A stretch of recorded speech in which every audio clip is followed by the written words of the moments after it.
Officiel, 150 millions d'euros pour Mbappé, la proposition a finalement été acceptée et Barcelone a surpris tous ses fans avec cette excellente nouvelle. Depuis quelques jours, Barcelone s'organise financièrement pour transformer le rêve de signer Mbappé en réalité. Dès le début, le club a déclaré qu'il pensait que tout effort pour recruter Mbappé en vaudrait la peine, car son image à Barcelone apporterait de grands retours financiers au club catalan. Après tout, nous parlons de l'une des principales images du football aujourd'hui. Compte tenu de cela, Barcelone a confirmé qu'il renoncerait à certaines choses pour acheter Mbappé et qu'il recevra diverses aides financières de certaines sources, comme je l'ai déjà mentionné dans d'autres vidéos ici sur la chaîne, afin de finaliser la signature de l'attaquant français.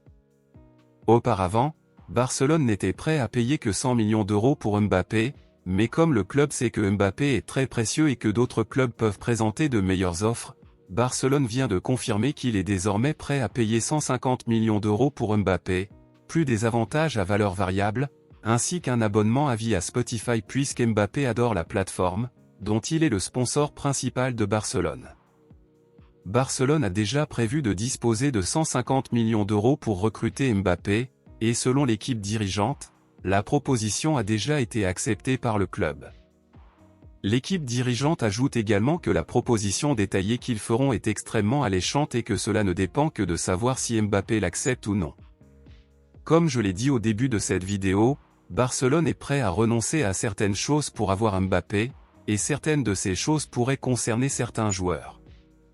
Selon un quotidien espagnol, Barcelone serait prêt à renoncer définitivement à la signature de Joao Félix à la fin du contrat de prêt et à utiliser cet argent pour recruter Kylian Mbappé, car l'Atlético Madrid demande un prix élevé pour Joao Félix.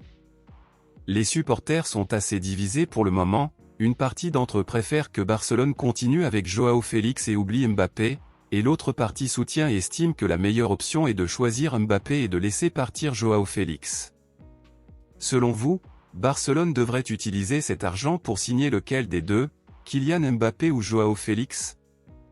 Dites-le moi ici et je lirai votre commentaire, je vous verrai dans la prochaine vidéo.